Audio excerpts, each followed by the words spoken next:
we are entirely a big fan of Modi ji because he has been the only leader who has given us audacious goal after 25 years, 30 years, 35 years. So we are right now talking about Viksit Bharat. But what type of Viksit Bharat we are talking about? Will it be only economic Viksit Bharat, or will it be culturally aligned Viksit Bharat? We yet have to get a clarity on that. Will we be a fearless society? It has to be a Viksit Bharat rooted in its cultural values. We wanted to be unapologetic Hindus. We didn't want to call it a Indic fund or a dharmic fund, whatever. We wanted to call it a Hindu fund. We don't do Ghar Wapsi. We want to create an ecosystem around the country, at least in 150 districts in India, which can capacity build of that particular community to do Ghar Wapsi. My current focus right now is geospatial mapping and cultural mapping of historical sites. In Egypt, there is a huge impact created by geospatial mapping. 17 buried pyramids were located using geospatial mapping, and this helped the archaeologists to eventually excavate these pyramids. Now imagine in a country like India, where it has faced a lot of invasions, a series of invasions, this particular technology can be a game changer in identifying the buried archaeological sites. The idea is to map and create awareness to the government and to the corporates. Sabhi ko namaskar. Let me introduce myself. I'm Neeraj Dangwal. I actually take care of the partnership, collaboration, and resource development for the Hindu Network Foundation, which has got one of its initiatives as Hindu Fund. We have today with us Chandru Ramesh, who is actually have taken up a very fantastic project of surveying the Braj region through LiDAR technology to research, evaluate, and document the history of our civilization. So he'll share more about his work. So basically, I'll just start with an introduction of Hindu Fund. Basically, we take our inspiration from Osho, and he has given us a very beautiful quote that Bharat कोई भूखंड नहीं है, ना कोई राजनीतिक इकाई है, ना ऐतिहासिक तथ्यों का कोई टुकड़ा है, ना धन, ना पद, ना प्रतिष्ठा की पागल दौड़ है. भारत एक अभीप्सा है, एक प्यास सत्य को पा लेने की. So basically, why we take our inspiration from this particular quote is because we also believe that God is one, the Creator is one. We take pride in our consciousness. We, as a civilization in India, have always been a civilization who had a hunger for knowledge. And we didn't restrict ourselves within any certain political boundaries to share our knowledge or seek knowledge from, for that matter. So India is basically, like I said, it's a sacred geography, and it is Hinduism basically, and all the Indian born religions. So when we say Hindu, so we don't discriminate only Sanatana Dharma as Hindu. We believe that all the religions that were born in India are considered Hindu, be it Jainism, Buddhism, Sikhism, whichever. The religions which don't have an origin in India, we don't consider them as Hinduism. Correct? Yet, since we are like right now, the current census has to come in. But if we talk about the last census, we were actually a majority population. We have 80% people who are Sanatani basically. And yet, we are a community who is constantly under attack all the time. And if you pick up nowadays, if all of you, since you are part of this Hindu Fund conference and you must be following different things happening around the country, around religion and all that, you will always find bits and pieces of news coming from remotest of location where we are under target. And why that happens, basically that's a deeper question that we dwelled into, and we try to identify what is the basic reason for we as a majority for being always under attack. And we talked to a lot of experts. A lot of people gave us different opinions, but one common opinion that we received from all of them was basically the Constitution state of India actually provide all equal status to all the religions. It does not discriminate on the practices, values, outcomes, what they are bringing on the table, nothing. Everything is covered under equality. And that is the reason we are always under attack. Now, if I talk about what has always been the Indic values, we call it Hinduism, Sanatana Dharma, or Indic origin values, what it is. So we see divinity in all creations. Okay. And we call it sanskar, right? That cover everything around us. We treat our rivers sacred, trees sacred, Dharti Mata, Suraj Bhagwan, and all that. So we see divinity in all creations. No othering at spiritual level, right? We always seek knowledge. We have always been one of the most well documented and most knowledgeable civilization of the world, and have always been. We respect all faiths, even if we have a disagreement on something or we don't believe in something. So we don't go about it and bring out, like, we don't fight about it. We have a discourse wherein we debate on those topics. We present scholarly content on topics I might discuss, right? As a civilization, we discuss. Now, at the same time, what are the Abrahamic values? So it has always been that our religion is the only religion, correct? The world will be divided into two parts. There will be believers and there will be non-believers, right? Whosoever is a believer is a good person. Non-believer comes under the entirely new category. Finality of scriptures. They don't believe in it. Missionary. We have to convert the entire world for that matter in our own religion. If it is not converted, our mission is not complete. And both these values can't be equal. They can never ever be equal. Now, this is a very simple example when I talk about the Indic values and the Abrahamic values, how they are different, how they want to conquer the world. So, it is basically a very simple map of Africa. So, the lines that you see in pink color are the native religions. At one point of time, the majority of Africa was covered with its native religions. But slowly, as the time passed by, Christianity came into the picture, Islam came into the picture, and now you will see the native religions of that particular place are at minority. And we see these demographic changes happening every now and then. There are research papers on it. When the next census comes, we will get to hear about what has been the situation of many of our districts or many of our states as well. Correct? The Abrahamic worldview that we talk about, they could never ever believe that Gandhi will go to hell.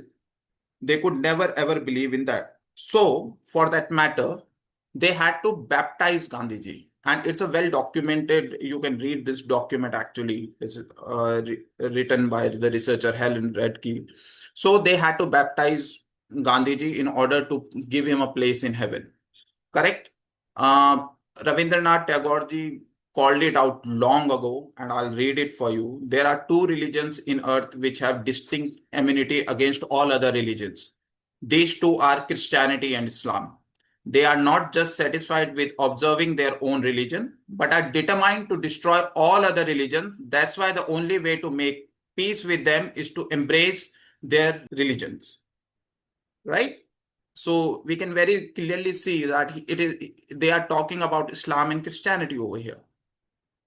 Now, this question we ask a lot of people, and we have asked it to senior leadership in VHP as well, sometimes in RSS as well, that if 80% of Indians were to become Muslim, would India and its value remain?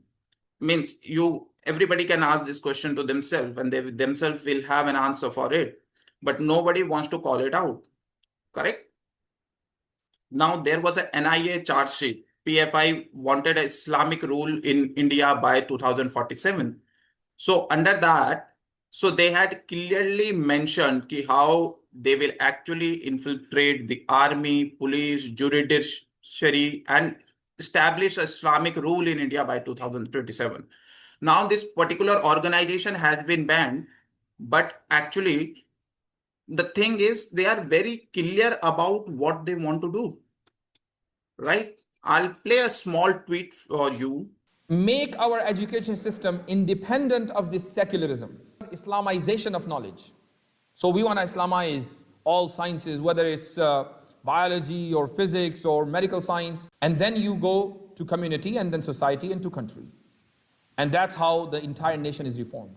First move that I will do, I will abolish the constitution and I will establish the only logical and rational constitution, which is the Quran and the Sunnah of Rasulullah sallallahu alaihi wasallam. That will be my first move. So we basically love their clarity. They are very clear in what exactly they want to do. He's not talking about the Indian constitution. He is actually talking about the US constitution. He's right now sitting in Chicago and saying it. I'll play another one for you.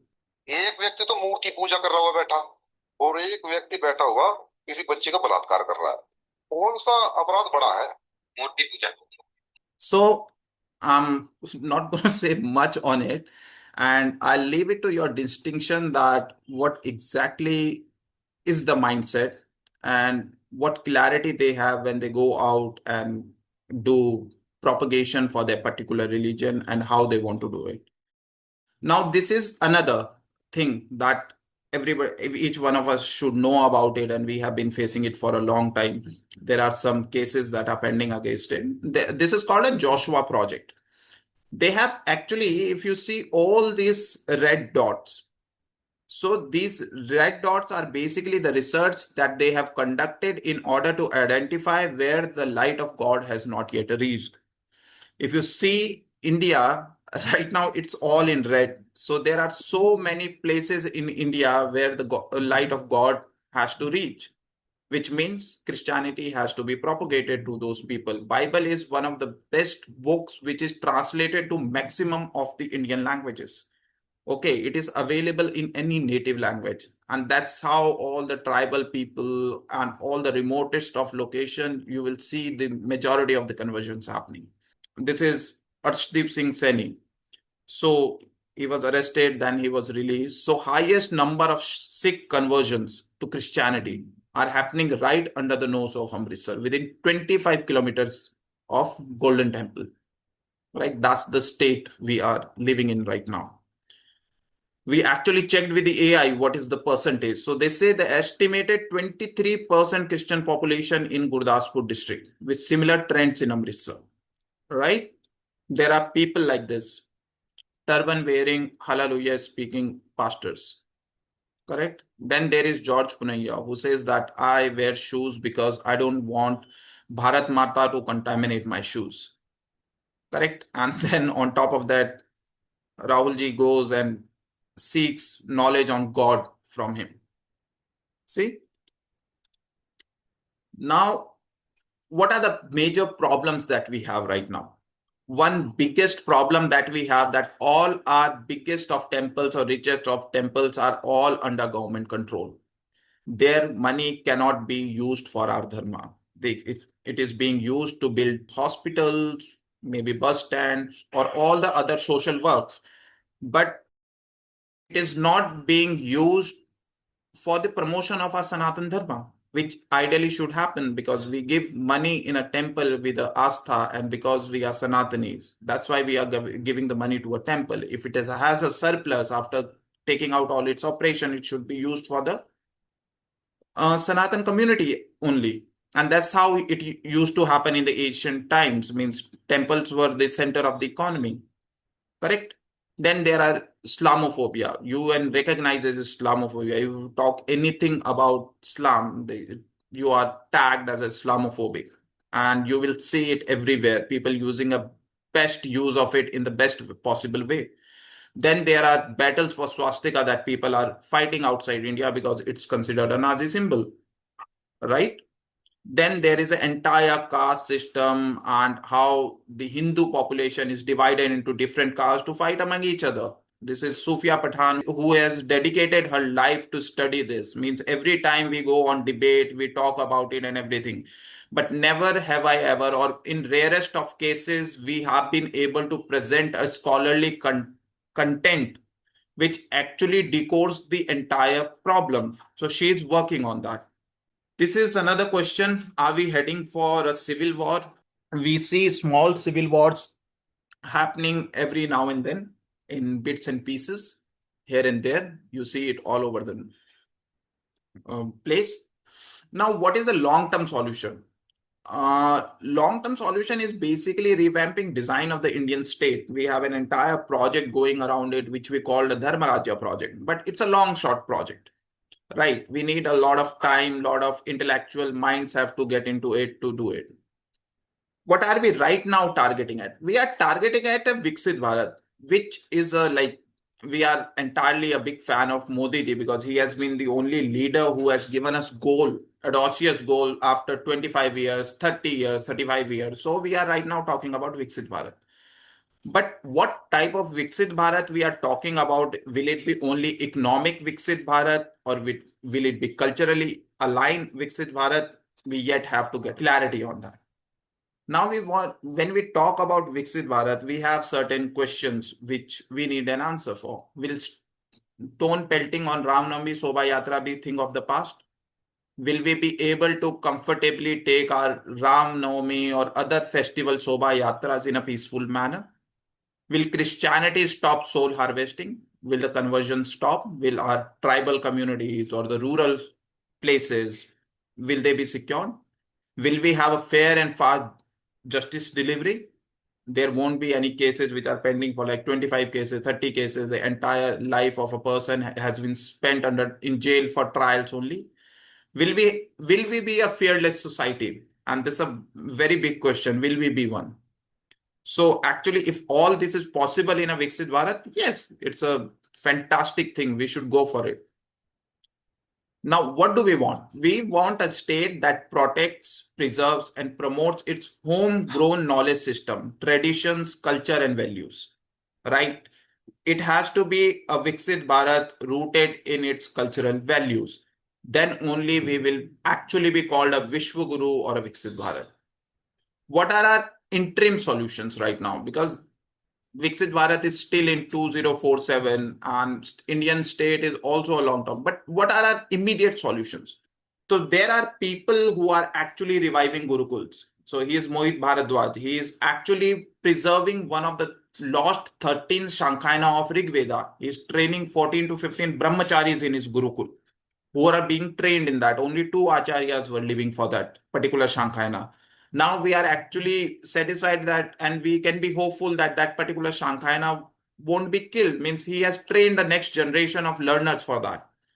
Okay. Then there is an entire halal economy happening. It runs in trillions of dollars, right?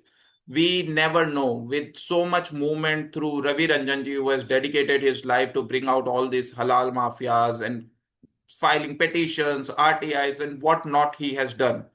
Finally, we see some ray of hope in bits and pieces, like Air India now has to mention whether it's a halal or a jhatka. Same is the case with IRCTC, right?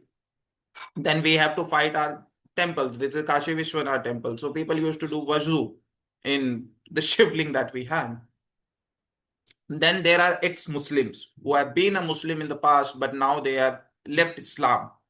They are actually questioning Islam and on its practices. They are the biggest propagator of what is the actual problem over here, right? They need support.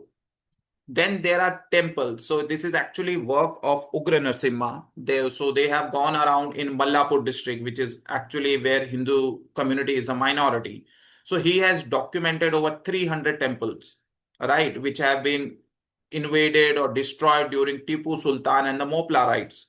So he identifies them, then does a documentation, fights a legal battle to actually take back the temple land to himself, and then actually renovates the temple. So if you will see a earlier picture, and then that is how it looks like. Then the entire Pran Pratishtha is done, the community is engaged, and that's how an entire economy is built around it.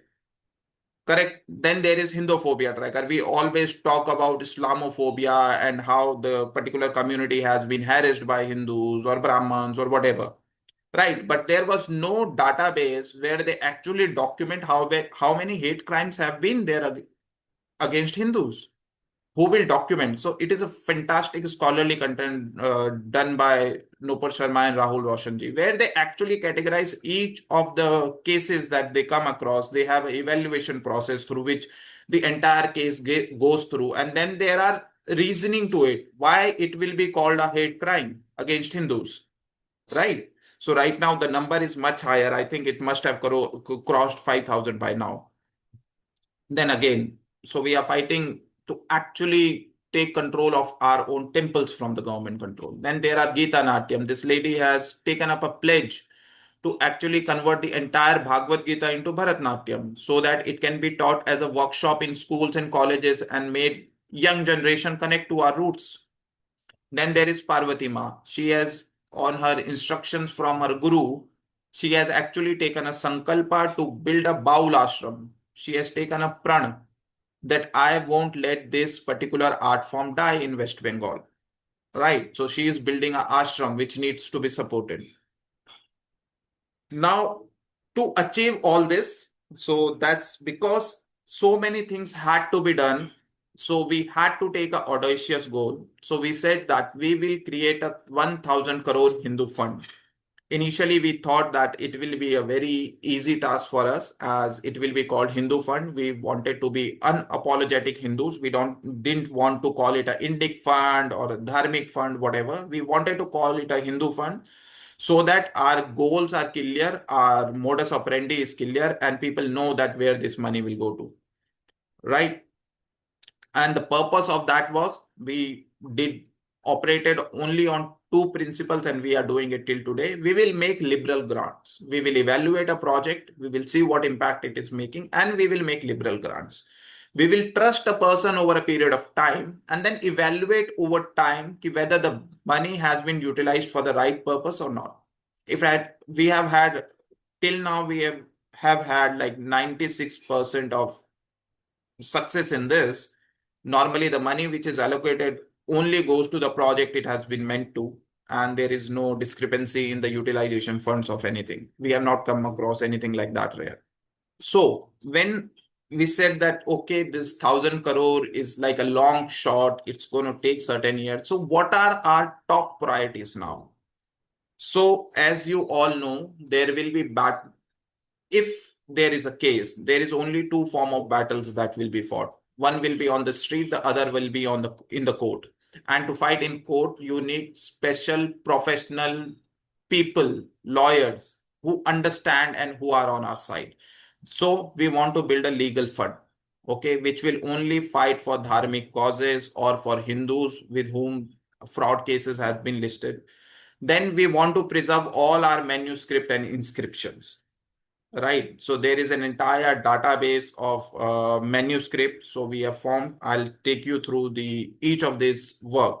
So we are building a legal fund, endowment fund. We want to build a manuscript and inscription for 25. Then there is spiritual infrastructure for all our new gurukuls, ashrams, building of temples and everything. And then obviously one of our top priorities, I would say, would be Sanatana Ghar Wapsi Foundation. It is basically, we don't do Ghar Wapsi. We want to create an ecosystem around the country, at least in 150 districts in India, which can capacity build of that particular community to do Ghar Wapsi. And there should be Ghar Wapsi help centers over there. So that if somebody wants to do a Ghar Wapsi, they should be able to go to the center and they will explain them the entire process, how they can actually come to Sanatana Dharma. Right? Like I said, why a legal fund? So freeing temple from government control, Sabrimala temple entry issue, ambiguity of the definition of minority. Everything is called minority, and that's how the verdict comes in.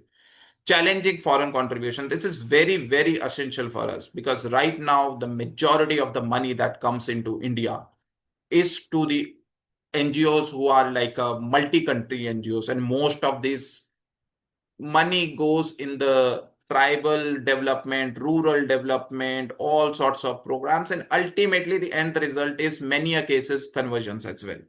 So it is all well funded. So we need to stop that.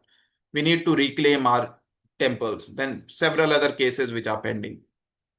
Now, when I say manuscript and inscription, so Epigraphica Indica or Karnataka are only available. So right now what is happening is we have a huge resource, and like I mentioned at the start of my presentation, we have been like one of the most well documented and knowledgeable civilization of the world. correct, but all that knowledge is lying in the form of palm leaf manuscript. Somewhere there are inscription, nobody is there to tag them, document them. Means they will not, if we don't translate them or transcribe them, how do we supposed to train the AI models through that? How will we expect the AI model will give us the information based on our ancient knowledge? We can't. Actually, it won't be there. So earlier it was a physical colonization. Now it will be a digital colonization. To solve that problem, we need to have an in-house system which has these capabilities. Gyan Bharatam mission is being run by the government, which are also doing the similar work. So we don't want to compete them basically, but we want to work under them, but produce something, have something like archive.org of India, right? Like I said, what do we want to create through Sanatana Ghar Wapsi? Create pathways to absorb Muslims and Christians, right? Arya Samaj and ISKCON are already doing that. But if we have these systems in place, millions will return. Gadget record tell this story. So if I talk about how much we have done till date in terms of like our impact, so we have supported over 210 organization projects or individuals. So some are projects, some are organization, few are individuals also. So 210 plus have been supported till date.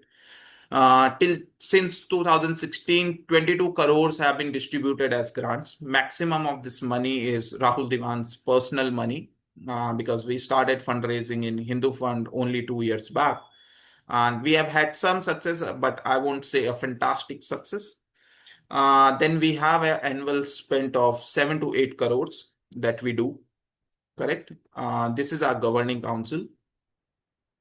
So we have got Vidya Vishwananand, Anand Prasad, Karnal Rama, Parnav Pai, one of the members of Pai family, Ram Swarup ji, Major General, very decorated army officer, Swami Ved Tatwananda ji, H.S. Sudarshan, one of the biggest Sanskrit scholars in the country. Right. So for dharma comes happiness, with material means can dharma be fulfilled. So until unless we give artha for dharma, dharma cannot be protected. So we have, if we want our dharma to prosper, we want to protect our civilization, we want to protect our knowledge system, we have to do our bit in every possible capacity. And maybe artha is the easiest one. There are people who say that we don't have so much that we can write you big checks. Totally understand it. We don't discriminate it. What is a small donation? What is a bigger donation? We say, okay, fair enough. A recurring donation is good enough. Even if it's for 100 rupees or 500 rupees is good enough for us, because at least we have added one more ambassador for Hindu Fund, and at least they are doing their bit for Dharma. Anything big, small, doesn't matter, right? So this has been our journey through the since April 2005 in terms of what has been our recurring donors. So with this, I'll end my presentation. We will do a question answer session at the end of the session. Right now, I'll request Ramesh ji to share work about his organization. I'll just stop sharing. Okay, namaste everyone. So thank you for this opportunity today. So before I proceed, I would love to give a small introduction about myself and the work which we are doing. My name is Chandru Ramesh. I am formerly a software engineer in HCL Technologies. I worked for a few years as a software engineer in HCL Tech, and I was pretty much intrigued by the spiritual philosophy of India, of Bharat, and I kept traveling across the country and try to understand the real purpose of my life. So what happened is that interactions with many spiritual personalities and meeting several great persons and reading many books, I realized that the purpose of my life is more directed towards heritage, the country's heritage. And I authored a book called as Mahabharat Myth or History, which is available on Amazon. You can have a look at it. So it's one of the most comprehensive research works on the historicity of Mahabharat from for the last 3,000 plus years. So it has documented evidences from inscriptions, coins, and archaeology, Vedic literature, Buddhist literature, Jain literature, and so on. So the idea was that Mahabharat is the civilizational identity of this country, of Bharat. So we need to document its historical evidences. I've also authored few other books like Archaeology from the Skies and Science in Ancient India. So my current focus right now is on geospatial mapping and cultural mapping of historical sites. So I'll be describing about that in the coming slides.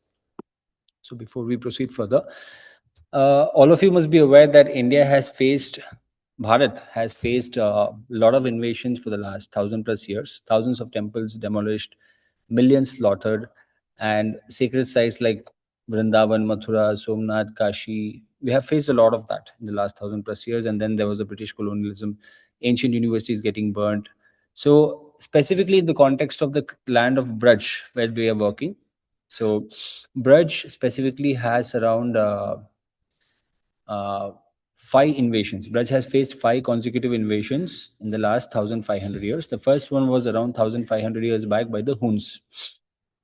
The Huns attacked Braj around 1,500 years. Then we had the famous, I mean, not, it shouldn't be famous, but unfortunately he's famous. Muhammad Ghazni invaded Braj, Mathura, Vrindavan, and that happened around 1,000 years back. And then the Sultanate of Delhi around 800 years back. Then there was the Mughal dynasty.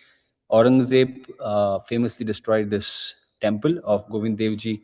And finally, we had Ahmad Shah Abdali. So the point is that when we study the history of this land of Bharat, we see that 3 sites are very famous and very important for the Sanatana Dharma, which is, one is of course, we know is Varanasi, and then second is Ayodhya, and third is Mathura or Braj.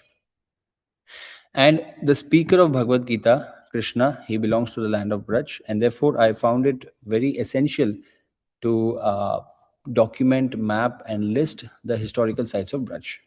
So that's basically an initiative which I have taken up. And in spite of all these atrocities, fortunately, we have 1,000+ evidences which are available, and I have been able to document around 300 of them, which proves the historicity of the Mahabharata, to prove that Mahabharata and Krishna are not mythology or fictional. So some of these examples which I've documented in my book, I'm showing it here. This is the famous coins of Krishna and Balram found in Afghanistan. Vasudev Krishna coins and Sankrishna coins. You can see here Vasudev with his chakra, and it's written Vasudev. And then we have Sankrishna coins, right? And with his hull and gada. So these 2 coins have been documented in Afghanistan. And then these are cave paintings of Krishna, Balram, and Ekanamsa, 2,300 years old in Tikla, Madhya Pradesh. And these are wall carpets from China.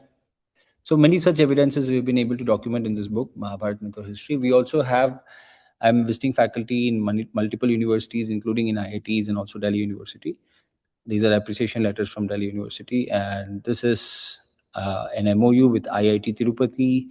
And this is an MOU with IIT Kanpur. We also have multiple other organizations, including few other IITs who are interested to do multiple projects with us. And these are social media impact. Currently, we have around 14 million views on my different videos and podcasts and all that. So the idea is that Braj as a land has a phenomenal scope in terms of documenting of its historical sites. Now, why I say that? Because Braj is in the what we famously or infamously call as the okay, just let me first describe this slide.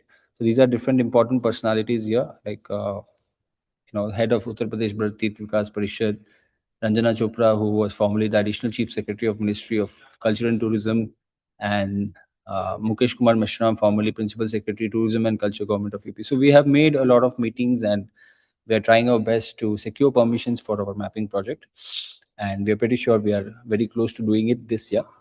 And these are some research books, as I told before. So the Mapping of Bharat Project. So this is a lifelong project, in fact, but we starting that with Braj. The idea is that India, Bharat, what we know today as the land of India right now, because they have been partitioned many times, India has 90% is still not excavated according to conservative estimates. Sara Parkak is a very famous archaeologist from the West, from from UK, and she believes that 90% of ancient India is not yet excavated.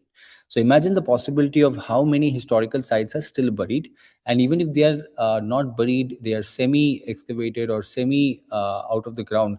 These sites have not been yet properly documented. The government of India has around 3,700 listed monuments, but many of these monuments are not in good condition, or they are not been properly maintained. And apart from that, there are thousands of ancient sites which still have not been protected by the government.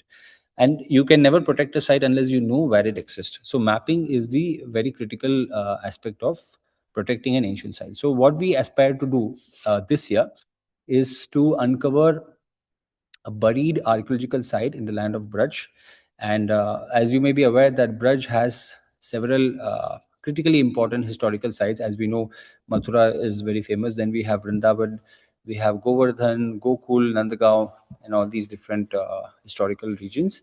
So what we aspire to do is to do a comprehensive geospatial mapping along with cultural mapping. We have multiple experts who are experts in cultural mapping of Braj in our team. So by cultural mapping, we mean we identify the kunds, we identify the ancient mounds or the buried temples or the buried historical regions of ancient kingdoms, and then we map them, and we come up with a proposal. We come up with a 3D model, a GIS model of that particular site, and then we submit it to the government for further comprehensive mapping of the entire Braj region. So we are planning to start this project this year. The month one, once we get sufficient funds for this project, the first month would be satellite imagery collection, and we want to do it phase by phase. The first phase would be satellite imagery collection, terrain analysis, and GIS based site selection for further analysis. And month two would be drone analysis, month three would be GPR, and finally month four would be publishing of detailed reports. So these are different technologies which we are planning to use: SAR, LiDAR, IR thermography, GPR, GIS, and all that. So in short, why this project is important, I'll give you a very quick overview of that. That Braj is the land where the Vrishnis have their home. Like in my book, I have documented this famous inscription called as the Mora inscription.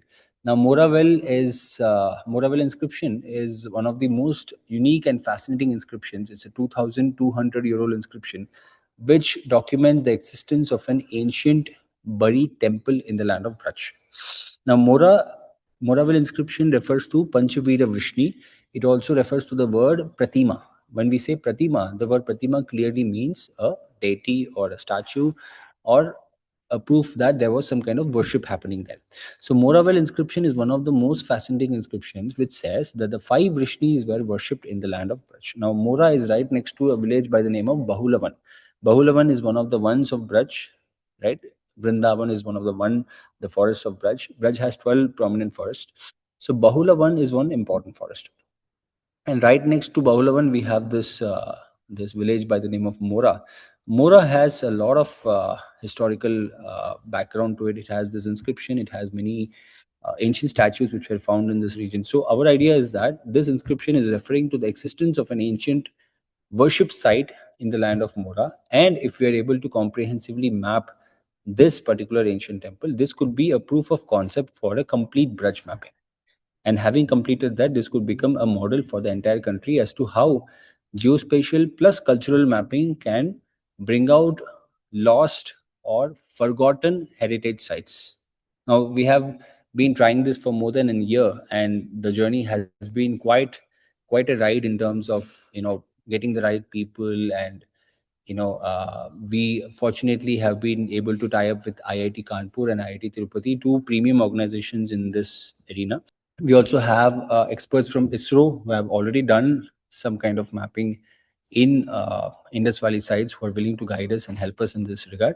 So the idea is that we are planning to do a mapping of one buried archaeological site in Braj, specifically this Mora archaeological site, which has buried evidences of Pratima, which means basically worship site. So having completed this mapping, this would become a proof of concept as to how geospatial and cultural mapping combined together can create a model for comprehensive mapping of the entire land. Like for example, Varanasi region, it's a circuit, Varanasi circuit. Then we have the Ayodhya Ramayan circuit. We have the Braj Krishna circuit. We have the Kurukshetra Mahabharat circuit. all these circuits can be properly developed if we know exactly where the site exists. So therefore, cultural data plays a huge role in helping us identify, like cultural data. By cultural data, I mean an inscription. It could also be folk data. It could be also belief systems that people believe that there was some ancient site here. So all this data is very valuable when we do a geospatial mapping. Now, what is exactly a geospatial mapping? Like in Egypt, there is a huge impact created by geospatial mapping, which is Dr. Sarah Parkek, whom I showed before. She has been able to document 17 buried pyramids. 17 buried pyramids were located using geospatial mapping, and this helped the archaeologists to eventually excavate these pyramids. Now, imagine in a country like India, where it has faced a lot of invasions, a series of invasions, this particular technology can be a game changer in identifying the buried archaeological sites. Because if we do not do so, we never know. Somebody might construct a road, somebody might construct a highway, or it may be a railway project. It could be also some apartments and industries. We never know. So therefore, geospatial mapping is very critical, especially in historically important regions like Braj, Ayodhya, and Varanasi. So my vision is that Braj needs to be protected. That's a starting point. And being very close to Delhi, also being part of the Golden Triangle. I was wanting to say this in the beginning of the presentation. It's part of the Golden Triangle. I mean, I wouldn't call it myself, but that's how the foreign tourist knows India as Golden Triangle. By Golden Triangle, it means Delhi. A foreign tourist lands in Delhi, he goes to Agra, and from there he goes to Jaipur, and from Jaipur he goes back to Delhi, and he thinks he has seen India. That's the unfortunate reality. The another thing is that when you travel from Delhi to Agra, Braj is on the way. In fact, the highway passes through Braj. So if we could, have a vision of developing, we already have a lot of exciting sites. And, a lot of people visit Braj, like Mathura, Vrindavan, but we don't have many foreigners visiting Braj. So we would like that the NRI specifically and also the Westerners come to know about Krishna and his teachings, and in that way, identification of these historical sites, buried archaeological sites, is of extreme importance. So we are trying to map this one specific buried archaeological site, which is the Mora Vrishni heritage site. So this is all the project is all about, and I would like to conclude it here. Okay, if anybody has a question, I think it's pretty much understood that probably you could unmute yourself and ask. Namaste. I am based in Doha, Qatar, and I have been part of the Hindu Fund Shubh Chintak for quite a while now, and this is one of first meeting. One of the previous presentation I was partially there, and this is one I was able to attend for this length. And from here onwards, I will be actively doing my part by all means, and to spread the news also. But I have some some doubts which I noted down. Right. One is how to make others join the WhatsApp group if I have like-minded people with me in the Hindu Fund Shubh Chintak. So basically, what we will do is one thing is to just we actually have it on our website where people can simply send a QR code and join the group. Otherwise, we'll just share it in our chat. Anubhav, can you just share the link in our chat if possible to join the Shubchintak? Otherwise, I'll have it posted in the Shubchintak group only. How people can join a QR code so that more and more people can join. Okay. And another quick question was, recently I was in India 2 weeks back attending one Ayurvedic therapy session. Okay. And there I came across one Prabodhini Gurukula in a place called Hariyarpura in Karnataka, where they choose 20 students for a 12-year term under Gurukula system of Vedic education. And it is done by one of the RSS senior Pracharak, Mr. Krishna Shastriji. I had a long time, 1 week of interaction with him, who has dedicated his life for a selfless service. Correct. And he says so far, up for 40 years, they have been successful, raising 1 CR almost every year, which is the expenditure for the Gurukula. And there's a big alumni base. But in case, if they are facing some difficulty, if they want to approach for some help, how can they do? I mean, is it again through the website, or how can they? I just suggested them that I am part of such an initiative. Maybe in times of difficult, this thing, Hindu Fund could be a support, or joining hands with them could be a good initiative. Just that I want to put it across that right now, whatever the current commitments that we have, we are trying to meet them only. Plus, Okay. if they already have a backing of an organization, think they should face any challenge in terms of funding. But if they need any support or guidance, absolutely we are available there.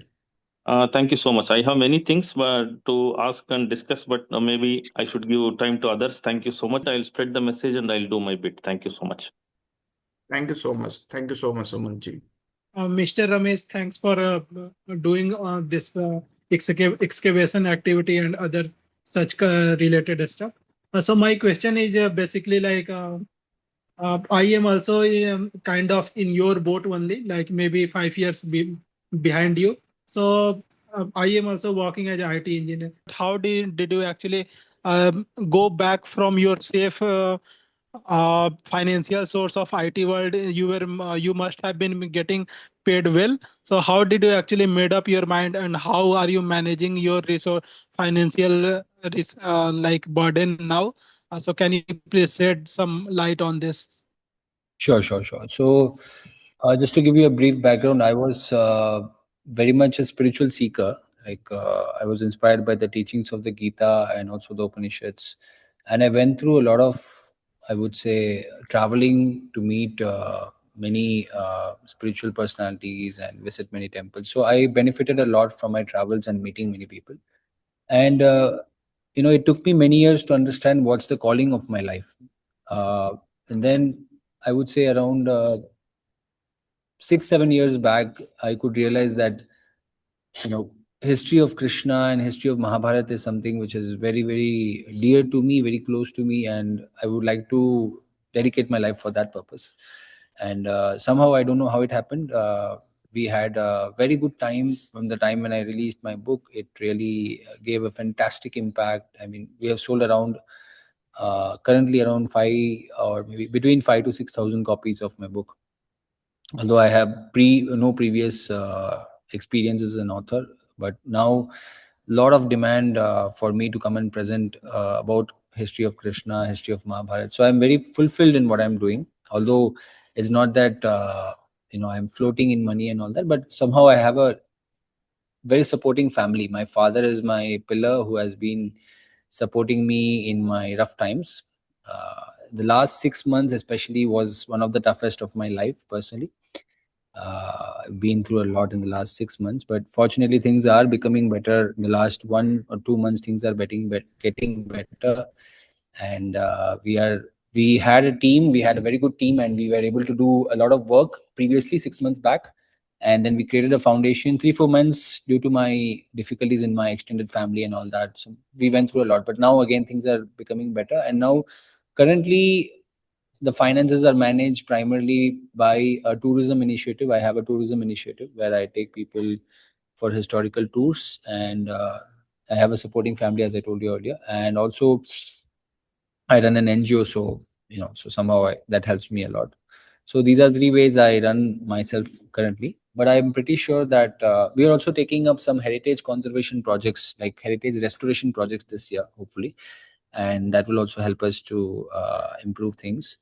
So I think it is something which one has to stick out for enough period of time. We have to stick into a particular thing for enough period of time. There will be really challenging moments in terms of how things will continue, and keep retaining the team and the finances and all that. But when we are determined to get things done, it will happen. It might take time, but we have to be really determined to get things done. And I am personally very determined to bring out the history of Krishna, which I consider as the goal of my life. That it might take a while, it might take few months, it might take 6 months, it might take a year, but I am very determined that the history of Krishna has to come out, and I will play a major role in bringing out the history of Krishna. So that's the current thing. And we had a rough time, as I told you, around 4-5 months, last year, end of last year till March, April. But things are improving a lot right now, and currently I'm in IIT Mandi. I've been invited as an invited speaker here in a special conference called as Mind, Brain and Consciousness Conference. So this conference, I presented specifically on the on the applications of technology in archaeology. And we are also, this university is very interested to develop indigenous mapping technologies. So I'm not sure how things will progress, but things are looking very good in due course of time, that in this country, heritage conservation will be given a lot of importance. And I am dedicating my life, my organization is dedicated for heritage conservation. And that's something, I'm very passionate about. And I even now, if I want, it will take a while to get retuned into the IT career and go back, but I'm not interested. Even if somebody is willing to pay me 1 crore per year, I would never want to go to an IT career, and I would never want to go to even my father's business full time, because we have a manufacturing business in Tamil Nadu. That's something which my father keeps calling me, but I am personally very dedicated and determined that at any cost, Krishna's history has to be brought out, and I will stand for it, and I'll make it happen. So this is about it in very short. I'm being like very open to you, like how things have been. But overall, when you see the impact, last year I have been, my total invitations are around 42. I have been invited in 42 countries for talks, and I have like 14 million views, as I told you earlier. So things are improving a lot. It will take time, but once we are dedicated for a cause, and if the cause is good and we are sincere to get it done, somehow it will happen. So my belief is that it will, even during my release of my book Mahabharat Myth or History, I never thought that this book would be so well received and it could give me the leverage which it is giving me right now. But I stood for it, and thanks to many people who have been part of this journey and supported me in this. I'll be eternally grateful to many people who have been helping me, and still will be grateful to anybody who willing to join us. It's not just I'm not just looking for funds right here. Like, I'm also looking for experts who would want to join us in terms of doing research, and if somebody has expertise in mapping and all that, they are also welcome to join. So that's about it. Yeah, good. It's my pleasure Thank to you. actually hear your thoughts. And I really admire your devotion towards Lord Krishna and his service. May he provide you all the courage needed for continuing this work. Thanks a lot. Thank you so much. Hi, I'm Karan Sagar, and I'm a PhD student in polymer science. Um, and I heard your dedication and the work that you have done, and it really moved me. On that note, I had a question regarding the um, LiDAR-based mapping that you want to do. So, in northern India, most of the land has been like tilled, and we have made farms on them. So, and usually when we see any archaeological find, it's mostly like a farmer tilled something and then he found pots and something, and then they made an archaeological dig around it. So how do you plan on going about it? Because there's not much ancient forest or vegetation left, so that we can say, okay, there was something there, and now if we dig underneath it, we might find something else.